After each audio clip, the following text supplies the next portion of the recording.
안녕하세요. 저는 현재 학교에서 교사로 재직 중이에요. 원래부터 꿈이 교사는 아니었지만 지금은 그 어느 때보다 제가 이 길을 걷게 되어서 다행이라고 생각하고 있어요. 많은 사람이 이야기하듯 아이들은 이 세계의 미래라는 말이 피부로 와닿을 때가 있어요. 제가 가르쳤던 아이들, 그들 중에는 물론 저를 속썩이고 골치 아프게 했던 친구들도 있지만 방황하고 길을 잃은 순간 저로 인해서 변화했던 아이들도 있었거든요. 대통령부터 연예인, 사회복지사, 미용사 등등 이 사회의 다양한 곳에 필요한 인재들로 성장하기를 꿈꾸며 자신의 길을 향해 가는 그 친구들의 모습을 볼 때면 어떤 순간에는 저보다 그렇게 노력해준 그 아이들이 더 대단하다는 생각이 들 때가 있어요. 누구나 교사는 될 수 있지만 좋은 스승이 되기는 어렵다는 누군가의 말이 떠오를 때면 저는 저와 함께 했던 아이들을 다시 들여다봐요. 꼴찌에서 1등이 된 친구들, 졸업 후 좋은 어머니, 아버지가 된 어느새 철없던 시절은 까맣게 잊은 아이들 등등 그저 학교에서 근무하는 직장인이 아니라 제가 진정한 스승으로 매일 아이들을 마주할 수 있도록 만들어주는 원동력이 되어주기 때문이에요. 그렇게 꿈을 이루어서 멋진 제자들도 있지만 이상하게 자꾸 마음이 가는 제자들도 있어요. 제가 한 중학교에 재직하던 중 만났던 여학생이 그런 친구였죠. 이상하게 자꾸 눈이 가는 친구였어요. 조용하고 단정한 모범생 같은 친구였는데 전교 1, 2등을 앞다퉈 하는 친구라서 저도 익히 알고 있었어요. 저희 반은 아니었기에 그냥 공부 잘하는 모범생 친구구나 싶었는데 2학년 때 제가 담임을 맡게 되었죠. 착하고 성실하고 늘 교복도 단정히 입고 예의 바르고 어디 하나 부족함이 없던 친구였는데 이상하게 싸한 느낌이 있었어요. 그건 바로 점심시간이었는데요. 점심시간이야 아이들에게는 긴 쉬는 시간 같은 거라 뭘 하던 본인들의 자유이기는 해요. 어떤 아이들은 밥을 빠르게 먹고 몇십 분씩 낮잠을 자기도 하고 남자애들은 주로 운동장에서 축구, 농구를 즐기느라 정신이 없죠. 여학생들은 교내 정원을 걸어다니며 자신들이 좋아하는 아이돌 이야기를 잔뜩 나누기도 하고 화장실에서 몰래 화장을 고치는 친구들도 있죠. 누군가는 몰래 가져온 만화책을 보느라 정신이 없고 다음 수업 숙제를 하거나 도서관에서 시간을 보내는 친구들도 있어요. 하지만 그 모범생 친구는 어느 쪽도 아니었어요. 점심시간 종이 울리기 전 저는 옆반에서 수업하고 있어서 그 친구가 점심시간에 어떤지 잘 알지 못했어요. 그런데 우연히 해당 과목 수업을 하는 선생님께서 저에게 그러시더라고요. 예나가 안 그래 보였는데 밥에 대한 열정이 엄청난가 봐요. 점심종 치면 다들 급식실로 뛰어가는 건 익히 알고 있었는데 예나도 맨날 점심 종이 울리자마자 뛰어가더라고요. 워낙 평소에 조용하고 얌전한 아이라서 그런 면모가 있는지 몰랐는데 의외예요. 처음 그 이야기를 들었을 때는 아, 그래. 아무리 전교 1, 2등을 하고 모범생이라도 얘는 애구나 하고 가볍게 생각했어요. 그런데 옆반에서 수업을 마치면서 보니 정말 다른 선생님들 말대로 그 아이는 점심시간 종이 울리자마자 교실 밖으로 뛰어나가더라고요. 거의 KTX가 출발하는 것처럼 엄청난 속도로 달려나갔어요. 밥에 대한 열정이 정말 뛰어난가 보다 하는 생각만 했었어요. 그래서 어느 날 점심시간에 마주친 우리 반 아이들에게 넌지시 그 이야기를 했죠. 예나가 밥을 정말 좋아하나 봐. 점심시간 종치면 바로 뛰어나간다며. 그러자 아이들은 오히려 의아한 표정으로 저를 쳐다보며 말했어요. 어? 선생님, 모르셨어요? 예나 학교에서 밥 안 먹는데. 뭐? 걔 학교에서 점심 안 먹어요. 학교 밥 맛없다면서 점심시간 되면 맨날 집에 가요. 저는 전혀 예상하지 못했던 이야기에 깜짝 놀랐어요. 매번 종소리가 울리자마자 학교 급식실로 달려가는 줄 알았던 아이가 알고 보니 매번 점심시간마다 자기 집에 다녀오던 거였죠. 학교 급식이 그렇게까지 맛이 없나? 도저히 못 먹을 음식인가? 아닌데, 우리 학교 급식 맛있는 편이라고 다들 칭찬하는데. 아니면 부모님이 굉장히 음식을 잘하시나? 집에서 매일 맛있는 요리를 해주시나? 이런저런 생각이 들기 시작했어요. 그리고 무엇보다 원래라면 점심시간에 교문 밖에 나가려면 외출증이 있어야 하는데 그런 것도 없이 나간다면 분명 몰래 학교를 나가고 있는 거였어요. 워낙 모범생인 아이라 그런 규칙에 대해서 모르고 있을 아이도 아닌데 그런데도 매일 몰래 학교를 빠져나가고 있었다니 대체 무슨 일인가 싶었죠. 그 이야기를 들은 후 점심시간에 뛰어가는 그 아이를 눈으로 쫓았어요. 아이들 말대로 그 애는 점심종이 울리자마자 막 뛰어가더니 후문 쪽으로 빠져나가더라고요. 교문 쪽에는 점심에 경비 아저씨가 아이들 조퇴증이나 외출증을 보고 통과를 시켜주기 때문에 몰래 후문으로 빠져나가는 것 같았어요. 저 모범생 같은 아이에게 저런 구석이 있었다니 놀라웠죠. 저는 아이가 집이 아주 가깝거나 근처에서 식당이라도 운영하는지 궁금해져 생활기록부를 펴봤어요. 하지만 생활기록부를 보니 전혀 의외의 사실만 알게 되었어요. 결국 저는 궁금함을 참지 못하고 아이의 뒤를 따라가 보기로 했어요. 지금까지의 행동을 아무리 어떤 이유를 찾으려고 해봐도 알맞은 가설이 없었거든요. 아이는 학교 근처에 살고 있지도 않았고 부모님이 식당 같은 것을 운영하고 계시지도 않았어요. 그럼 대체 왜 어떤 이유로 교복도 항상 넥타이까지 메고 있는 아이가 규칙까지 어겨가며 몰래 학교 밖을 나갔다 오는 것인지 궁금해졌죠. 만약 도움이 필요한 어떤 일이 있는 거라면 교사인 제가 알아야 도와줄 수도 있는 거고요. 어쩌면 학교 근처에 남자친구가 있어 점심시간마다 만나고 오나 하는 실없는 상상을 하기도 했어요. 사실 한편으로는 그런 실없는 상상처럼 별것 아닌 이유였으면 좋겠다는 생각이 더 컸죠. 저는 아이를 따라가 보기 위해서 점심에 아이를 관찰하기 시작했어요. 일종의 패턴이 있는지 살펴보기 위해서요. 점심시간 종이 치자마자 아이는 교실 밖으로 나와서 후문으로 향했어요. 그리고 점심시간이 끝날 때쯤 아슬아슬하게 다시 후문을 통과해 교실로 왔죠. 그리고 확인해보니 아이는 단 하루도 빠짐없이 매번 점심시간마다 후문을 통해 빠져나갔다가 수업종이 울리기 직전 교실로 돌아오는 것을 반복하고 있었어요. 매일 대체 어디를 저렇게 다니는 걸까? 점점 더 궁금해지더라고요. 그리고 땀을 뻘뻘 흘리며 수업중이 울리기 전 교실로 돌아오는 아이를 보면서 혹시 무슨 일이 있는 것은 아닐까? 걱정이 되기 시작했어요. 도저히 그냥 두고 볼 수는 없다 싶었어요. 무슨 일인지 정확하게는 모르겠지만 대체 왜 저렇게까지 무리를 하면서 점심시간에 어딘가를 다녀오는 것인지 알아내야겠다 생각이 들었죠. 그리고 드디어 큰 마음 먹고 어느 날 저는 후문 쪽에서 미리 준비하고 있었어요. 점심시간 종이 울리자 역시나 아이가 후문으로 뛰어나오더군요. 저는 혹시나 아이가 눈치채지 않도록 거리를 유지하며 아이의 뒤를 쫓아가야겠다 싶었어요. 그래서 살금살금 뒤를 쫓아야겠다 생각했는데 아이는 후문을 나오면서부터 집까지 정말 전속력으로 뛰어가더라고요. 주변을 돌아보지도 않고 정신없이 달려가는 바람에 살금살금 조심스럽게 아이를 따라가려던 제 계획은 시작부터 틀어지고 말았죠. 그래도 다행인 건 아이가 앞만 보고 열심히 뛰어가느라 제가 뒤따라가는 것도 신경 쓰지 않았다는 거예요. 그리고 마침내 아이는 약간 낡은 한 주택에 도착했어요. 학교에서 뛰어서 20분은 걸린 곳이었어요. 걸어서도 아니고 뛰어서 20분이라니 사실상 꽤 먼 거리죠. 왕복으로 하면 거의 40분 정도 거리예요. 매일 이 거리를 점심시간에 맞추기 위해서 뛰어갔다 왔다니. 대체 집에 무슨 대단한 점심밥이라도 있길래 그러는 걸까 하고 더욱더 궁금해졌어요. 그리고 아이가 문을 열고 들어간 집을 살펴봤죠. 날이 더워서인지 아이는 현관문을 열어둔 채 집으로 들어갔어요. 저는 문 가까이에 슬쩍 다가가서 안쪽을 살펴봤어요.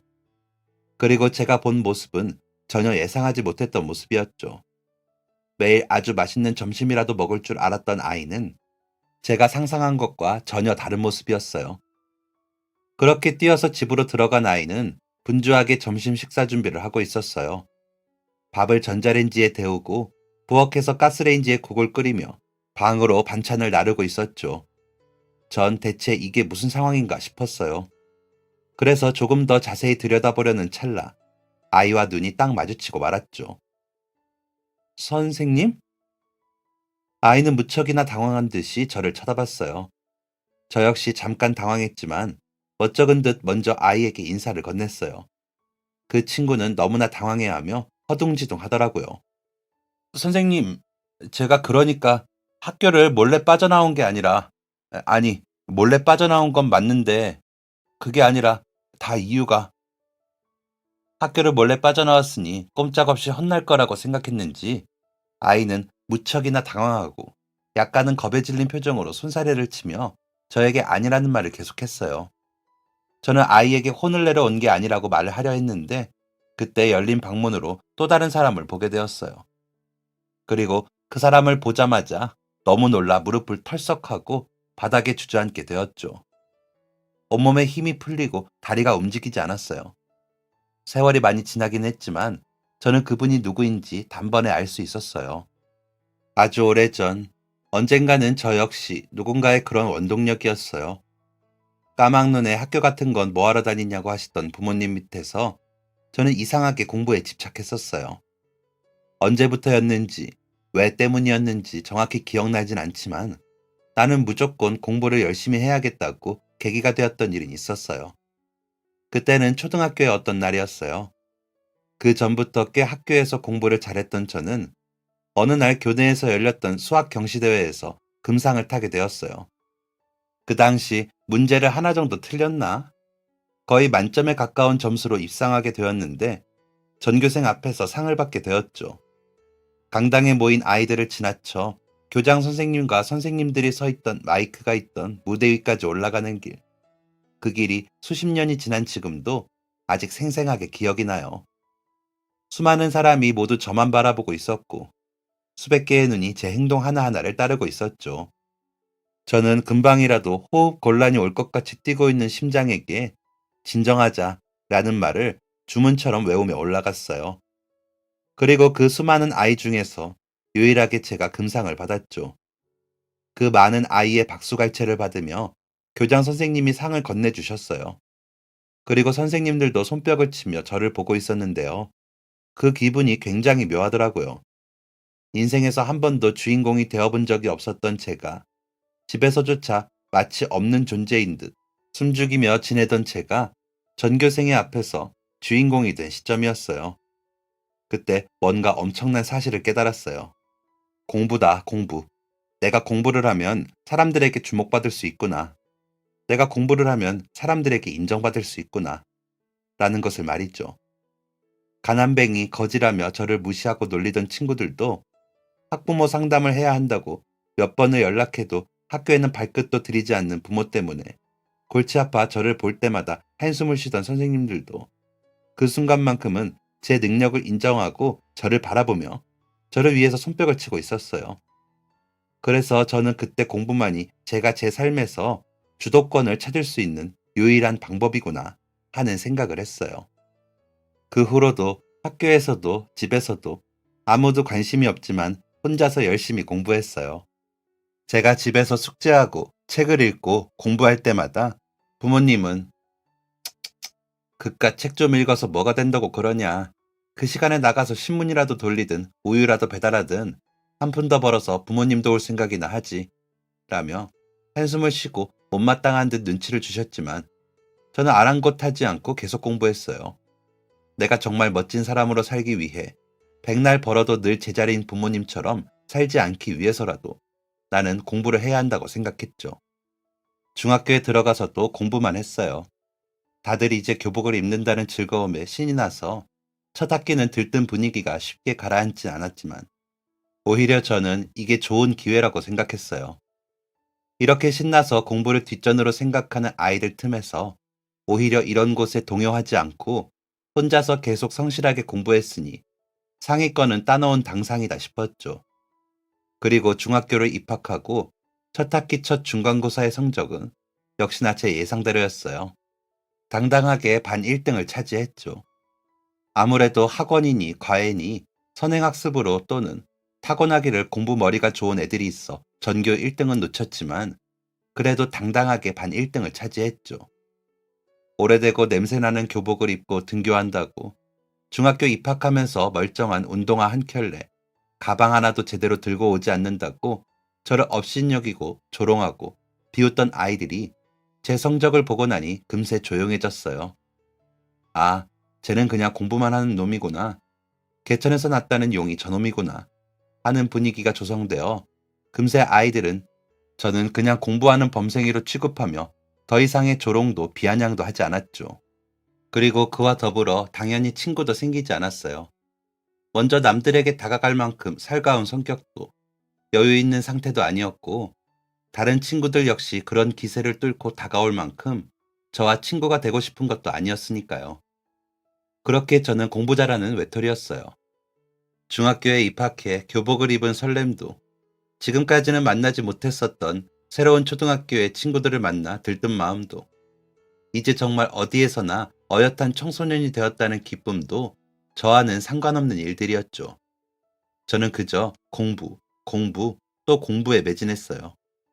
하지만 시간이 지날수록 공부를 열심히 하는 데는 노력 외의 것들이 필요했어요. 그중 가장 필요했던 것은 문제집과 노트, 필기구, 공부할 때 필요한 기본적인 것들이었죠.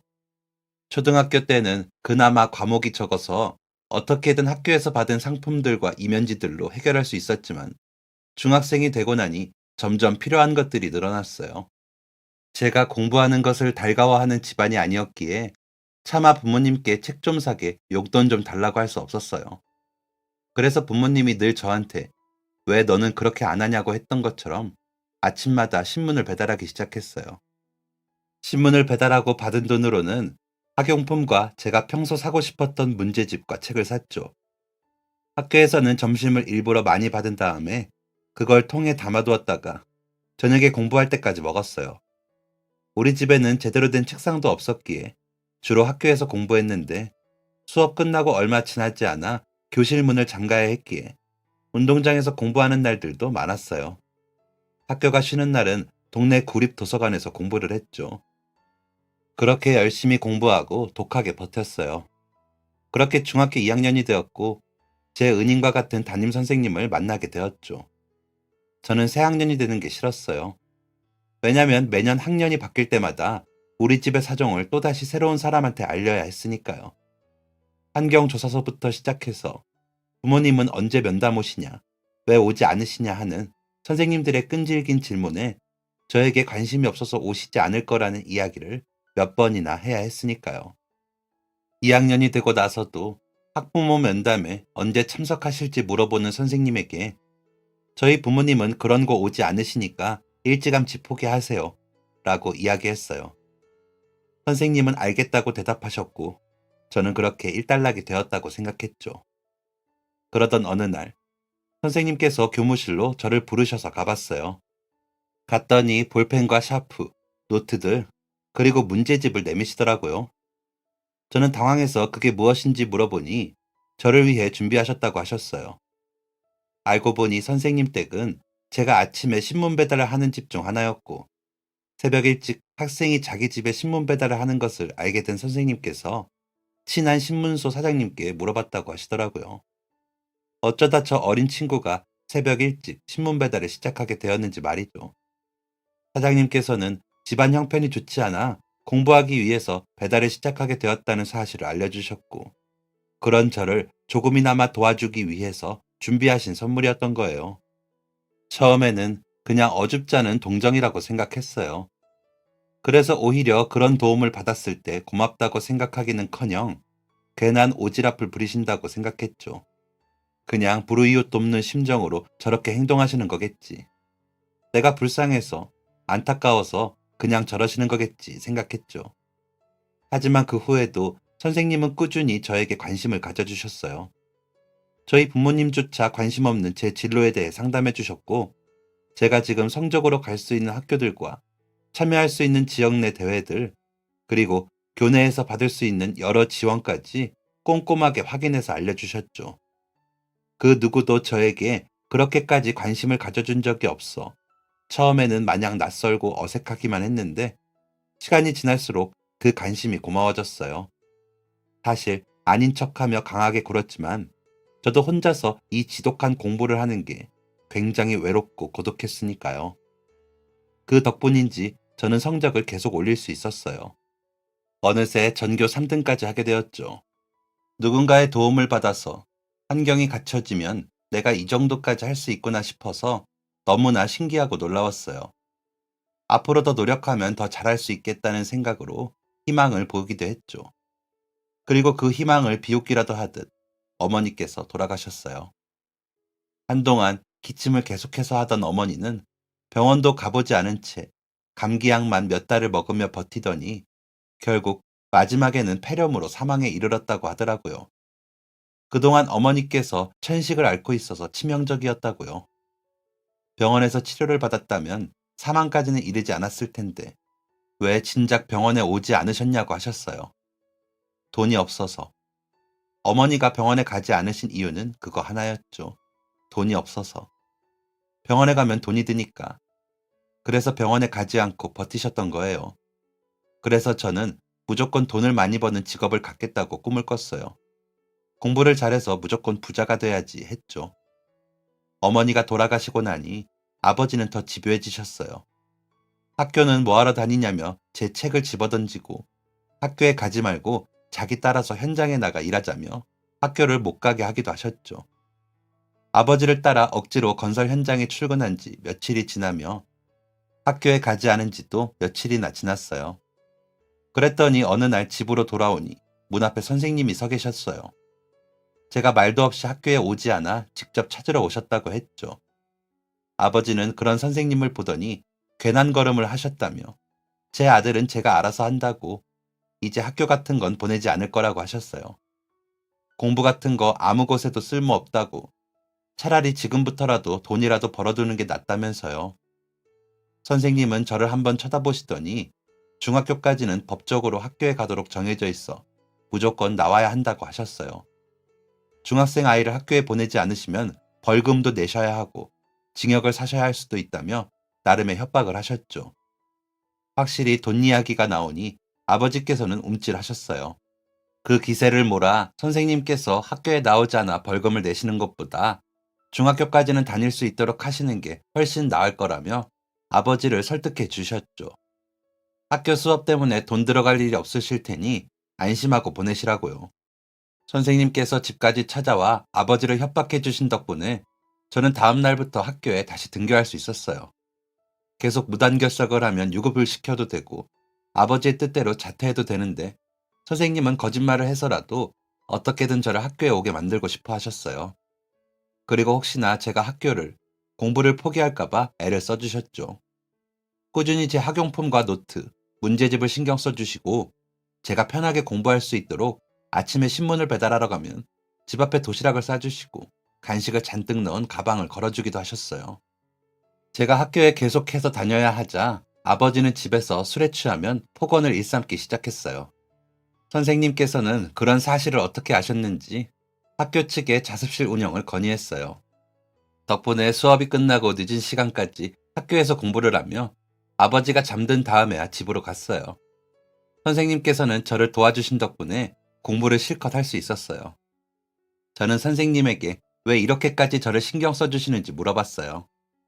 선생님은 자신도 어릴 때 집안이 너무 가난해서 공부를 마음대로 할 수 없었다고 하셨어요. 공부하는 것을 참 좋아했는데 그럴 수 없었다고요.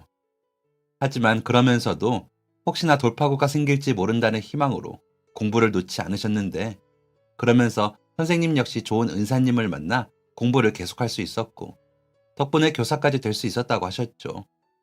자기도 그때 누군가 도와주지 않았다면 공부를 포기했을 수도 있고 포기하지 않고 공부를 계속했다고 하더라도 지금의 길을 찾는데 아주 많이 늦어지고 힘들었을지 모른다고 하시더군요.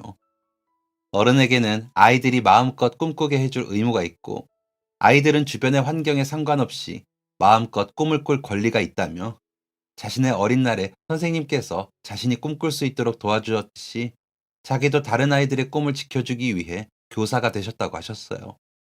현실의 상황이 어떻든 누구에게나 꿈을 꿀 권리가 있다고. 그것을 이루기 위해서 노력하는 사람이라면 당연히 응원받고 도움받아 마땅하다면서 저에게도 절대 포기하지 않고 원하는 꿈을 위해 계속 노력하라고 하셨죠. 너무 멋있었어요. 너무 감사하기도 했고요. 그래서 선생님을 실망하게 하지 않기 위해서라도 더 열심히 하자고 마음먹었어요. 제가 중학교 3학년이 되면서 담임 선생님이 달라졌지만 선생님께서는 저를 돕는 것을 멈추지 않으셨어요. 여전히 신문 배달을 하는 문 앞에 필기구와 문제집을 두셨고 현장학습, 체험학습, 수련회비, 수학여행비까지 모두 내주셨죠. 그리고 주변의 정보와 인맥들을 적극적으로 활용해서 제가 진학할 수 있는 고등학교도 알아봐 주셨어요. 성적이 우수한 학생들을 받는 학교였는데 기숙사가 있어 집에서 독립해 원하는 공부를 실컷 하면서 지낼 수 있는 곳이었죠. 또 학교에서는 성적 우수 장학금과 생활이 어려운 아이들을 대상으로 장학금을 지원하고 있어 비용 걱정도 따로 하지 않아도 됐어요. 학교에서 계속 우수한 성적을 유지하면 장학금도 계속 받을 수 있어 대학 입학까지 걱정하지 않아도 됐죠. 뛰어난 성적으로 기숙사형 고등학교에 입학하게 되었고, 저는 집을 나가서 독립하게 되었어요. 그리고 학교에 입학해서는 정말 죽어라 공부를 했죠. 성적은 항상 상위권이었고, 주변에서는 저를 공부만 하는 괴물이라고 부르며 징글징글하다고 혀를 찼어요. 그때 저는 마음껏 공부할 수 있는 환경이 처음이라 무척 신이 나기도 했고, 이렇게까지 저를 위해 노력해준 선생님의 이름을 자랑스럽게 하기 위해서라도 애를 써야 한다고 생각했죠. 그리고 고등학교 내내 전교 3등 이내를 유지했어요. 원하는 대학은 웬만하면 어디든 다 갈 수 있었지만 저는 교대를 지원했어요. 사실 우리 학교에서 저처럼 성적이 높은 친구들은 대부분 의대나 공대, 법대를 지원하는데 제가 좀 특이한 케이스였어요.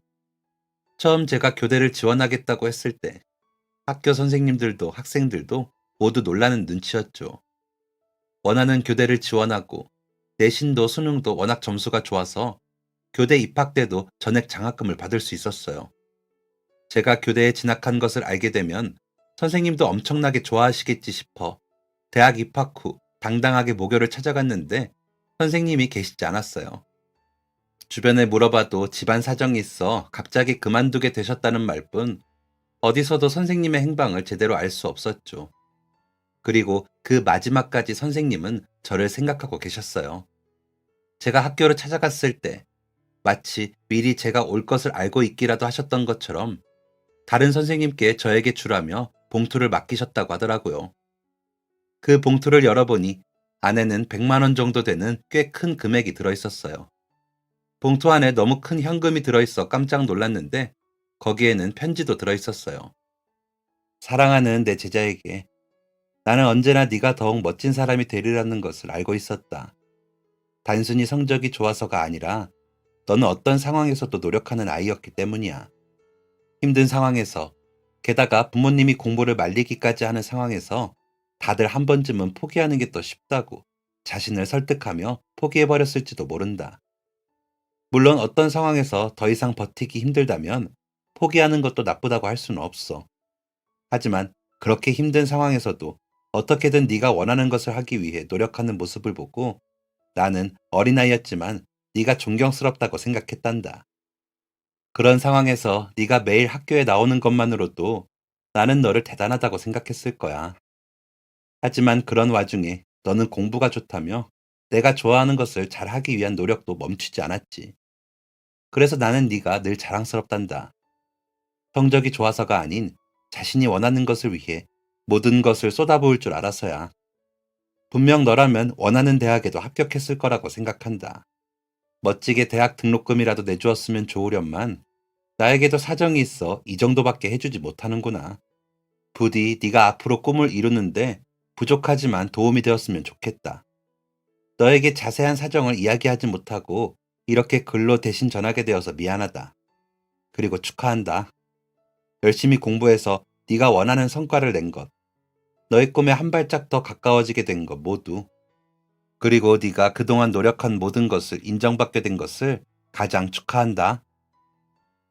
저는 그 100만 원을 들고 한참을 울었고 그 후로도 종종 학교를 찾아가고 주변을 수소문해봤지만 선생님의 소식은 들을 수 없었어요. 그 사이 저는 대학을 졸업하고 임용을 통과하고 그리고 학교에 근무하는 교사가 되었어요. 그 시간 내내 항상 힘들고 지칠 때마다 저를 일으켜 주었던 것은 바로 선생님께서 해주셨던 응원이었죠.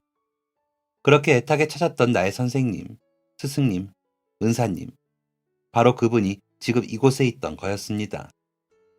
저는 너무 놀라 그만 남의 집이라는 사실도 있고 신발을 벗은 채 선생님께 달려갔어요. 주변에 아무것도 보이지 않은 채 방 안에 계신 선생님에게 달려가 두 손을 잡고 눈물을 흘렸어요. 그분은 어? 어? 하시며 처음에 당황하시는 듯 하더니 제 얼굴을 자세히 들여다보시고는 이내 제가 누군지 알아차리시는 것 같았어요. 선생님, 선생님. 제가 선생님을 외치며 계속 눈물을 흘리자 선생님께서는 마치 다 알 것 같다는 듯 제 손을 꼭 잡아주시며 빙그레 웃어주셨죠. 저는 흘리던 눈물을 추스르고 선생님에게 그간의 소식을 여쭤봤어요. 학교에 몇 번이나 찾아갔는데 왜 갑자기 사라지셨는지, 그리고 저희 반 아이와 어떤 관계인지도요. 제가 아이의 생활기록부를 봤을 때는 부모님 두 분 다 계시지 않다고 나와 있었거든요. 그때 아이는 준비된 식사를 가지고 왔어요.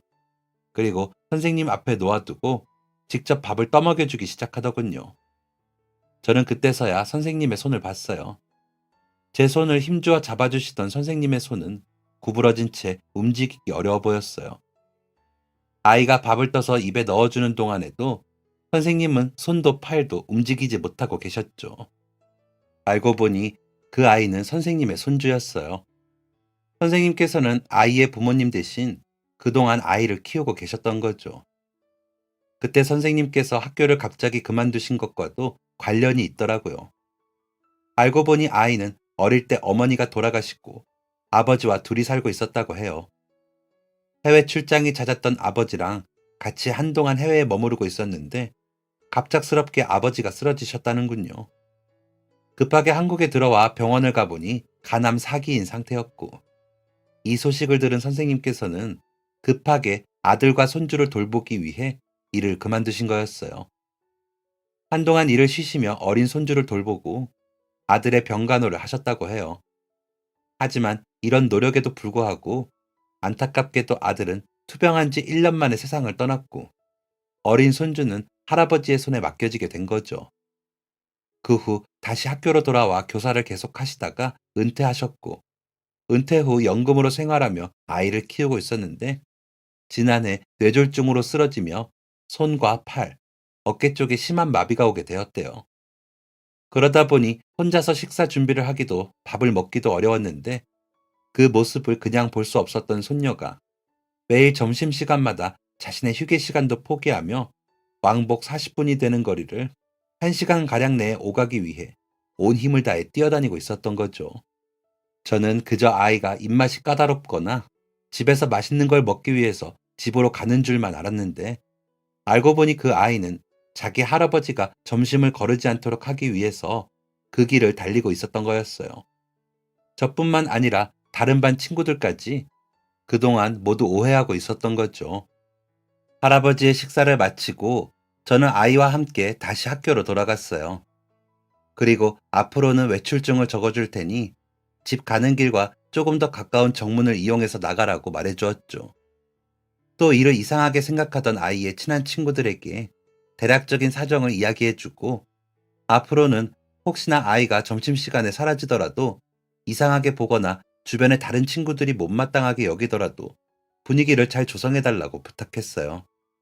그런데 저는 그냥 아이가 반에서 소외당하지 않았으면 싶어서 이야기했던 일이 더 큰 사건으로 다가오게 되었죠. 그 일이 있고 나서 며칠 후 학부모님 몇 분이 저를 찾아왔더라고요. 아이의 사정을 알게 된 친한 친구들이 자신의 부모님에게 그 사실을 말했나 봐요. 부모님들은 저에게 그 아이에 대해 할 말이 있다며 면담을 요청하셨죠. 그리고 면담 내용은 너무나 의외였어요. 왜 그 아이만 점심시간에 자유롭게 외출하도록 편의를 봐주냐고 불만을 이야기하실 줄 알았는데 한 부모님이 아이를 위해 학교 바로 앞에 전셋집을 마련해주겠다고 하더라고요. 저는 깜짝 놀라 집을 주신다고요? 라고 하며 입을 떡 벌렸어요. 그분은 중견기업의 사장으로 계시는 학교 내에서뿐만이 아니라 지역 내에서도 유명한 기업인이자 자산가였는데 아이의 사연을 듣더니 그 먼 거리를 매번 할아버지를 위해 뛰어다니는 것이 안타깝다며 조금이라도 더 편하게 점심시간에 집에 다녀올 수 있도록 학교 앞에 전셋집을 마련해주고 싶다고 하셨어요. 저는 선뜻 그렇게 큰 돈을 아이를 위해 쓰시겠다는 그분의 이야기에 놀라고 말았죠. 그랬더니 다른 학부모님께서는 할아버지를 위해 재활센터에 모시고 다니겠다고 하더군요. 시간을 많이 내기는 힘들지만 자신이 아는 곳 중 재활로 유명한 센터가 있다며 뇌졸중으로 쓰러지신 후 후유증으로 마비가 오신 분들이 많이 오시는 곳이라고 한 달에 두세 번 정도 자신이 직접 할아버지를 모시고 재활을 다니겠다고 하셨어요. 사실 아이의 할아버지, 제 은사님은 뇌졸중 후유증 때문에 마비가 오시기는 했지만 재활하면 충분히 가능성이 있는 케이스였거든요. 다만 거동이 불편하시다 보니 센터까지 오고 가는 게 쉽지 않으셨고 손주 역시도 아직 어려 운전을 할 수 있거나 하는 것이 아니었기에 재활 치료를 제대로 받고 있지 못했던 거였어요. 그렇게 아이는 학교 바로 앞에 집으로 이사를 하게 되었고 이제는 점심시간마다 뛰지 않고 집으로 가 할아버지의 식사를 챙길 수 있었어요. 또 학부모님 덕분에 은사님께서는 한 달에 두세 번 유명한 재활센터에서 재활치료를 받으시며 아주 회복되진 않으셨지만 혼자 숟가락을 들고 식사를 하실 수 있을 정도는 되었어요.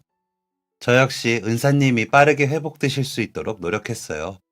퇴근 후에는 적으면 30분, 많게는 1시간씩 매일 은사님의 집을 들러 바깥 산책을 도와주었죠. 그리고 아이 혼자서는 그동안 힘들어했던 은사님의 목욕도 제가 대신 도와드렸어요. 재활이 차츰 효과가 있어 나중에는 목욕을 도와드릴 필요가 없어졌지만 그래도 꾸준히 들려 은사님과 저녁 산책은 계속했어요. 아이는 많은 분들의 도움과 지원 속에서 이전보다 더 마음 편히 학교에 다니며 공부에 집중을 할 수 있었어요. 우리 학교는 중학교와 고등학교가 붙어 있는 곳이었는데 많은 분들이 오랫동안 도움을 주신 덕분에 중학교와 고등학교에 다니는 내내 지원을 받으며 다닐 수 있었어요. 그리고 많은 분의 도움을 의미 없이 만들지 않겠다며 아이 역시 학교 생활을 매우 열심히 했어요. 성적은 늘 전교 1, 2등을 놓치지 않았고 모범적인 학생으로 학교에서 사건, 사고도 없이 친구들과 정답게 잘 어울리며 지냈죠. 그렇게 열심히 학교 생활을 마쳐 나갈 때쯤 수능을 얼마 앞두고 아이는 저에게 자신도 교대에 진학할 예정이라고 했어요. 이렇게 멋진 선생님을 만들어준 자기 할아버지처럼 그리고 자신을 물심양면 도와주며 제자가 조금이라도 더 편하게 지낼 수 있도록 도와주신 선생님처럼 자신도 좋은 교사가 되고 싶다고요. 할아버지와 선생님을 롤모델로 멋진 교사가 될 거라며 언젠가는 할아버지가 그랬던 것처럼 선생님에게도 자랑스러운 제자가 될 거라고 하더라고요. 그리고 추운 겨울날 유독 어려웠다는 수능을 마치고 아이는 자신이 원하는 대학에 합격할 수 있었어요. 저에게 말했던 것처럼 정말 교대에 합격했죠. 무려 수석 입학으로 장학금까지 받으며 학교에 입학했어요. 저를 비롯해 많은 분이 아이를 무척이나 자랑스럽게 생각했죠. 그리고 그 아이 덕분에 저는 더 힘을 낼 수 있었어요. 제 은사님처럼 훌륭한 스승이 되기 위해서 교사가 되었지만 그래도 힘든 일들도 많았거든요. 가끔은 학교 생활이 지치고 힘들고 아이들 때문에 힘이 나기도 했지만 아이들 때문에 힘이 빠지는 일들도 많았어요. 내가 교사로서 잘하고 있는 걸까? 올바르게 아이들을 지도하고 있는 게 맞을까? 의구심이 든 적도 많았고요. 내가 좋은 교사인지, 아이들을 위한 참된 스승인지 끊임없이 고민하고, 때로는 자신이 없어지던 순간들도 있었어요. 하지만 저로 인해서 교사를 꿈꾸게 되었다고, 제 덕분에 학교 생활을 잘할 수 있었고, 할아버지도 더 건강하게 지낼 수 있게 되었다고, 감사하다고 이야기해주는 그 제자를 보며, 저는 저 자신을 의심하던 순간에도 다시 힘을 내어 교단에 설 수 있었죠. 그 덕분에 더욱 많은 학생에게 좋은 스승이 될 수 있었어요. 생활 기록부부터 평소 아이들이 생활하는 모습까지 꼼꼼하게 파악하고 혹시나 다른 불편 사항은 없는지, 스트레스는 없는지, 아이들이 더 좋은 환경에서 공부할 수 있도록 노력했어요. 생활이 어려운 아이들을 위해서는 지연 연계센터를 통해 도움을 줄 수 있는 방법을 알아보고 저희 은사님이 그러셨듯 몰래 생활용품이나 학용품, 문제집 등을 전달해 주기도 했어요. 부모님 때문에 힘들어하는 아이들을 위해서는 상담하면서 마음을 단단히 할 수 있도록 노력했고 아이들의 집을 찾아가 부모님과 이야기를 나누며 제가 도움 줄 수 있는 일들이 없는지 살피고 최대한 많은 도움을 줄 수 있도록 노력했죠. 돈이 없어 수학여행을 못 간다는 아이를 위해서 수학여행비도 몰래 내줘보고 부모님의 이혼으로 힘들어하는 아이에게는 심리상담센터를 연계해 상담받을 수 있도록 도와주기도 했어요. 급식비가 필요한 아이에게는 급식비를 대신 내주기도 하고, 지역복지센터를 방문해 받을 수 있는 도움이 있다면 신청하라고 알려주기도 했죠. 덕분에 많은 아이가 조금 더 나은 환경에서 공부를 할 수 있었고, 저로 인해 학교 생활도 공부도 포기하지 않을 수 있었다며 감사하다고 찾아오는 학생들도 늘었어요. 그리고 그런 이야기들을 해줄 때마다 은사님은 공부만 알고 주변에는 관심도 없던 어린 녀석이 이제는 남을 돌볼 줄 아는 좋은 스승이 되었다며 칭찬을 아끼지 않으셨죠. 그리고 이제는 제가 걸었던 그 길을 은사님의 손주이자 제 제자가 걸어가려 하고 있어요. 제가 긍정적인 변화를 겪었던 것처럼 그 친구도 나중에 좋은 교사가 되어 더 많은 아이에게 긍정적인 변화를 줄 수 있기를 바라봅니다. 지금까지 사연 들어주셔서 감사합니다. 사연이 재밌으셨다면 구독과 좋아요를 눌러주세요. 감사합니다. 안녕히 계세요.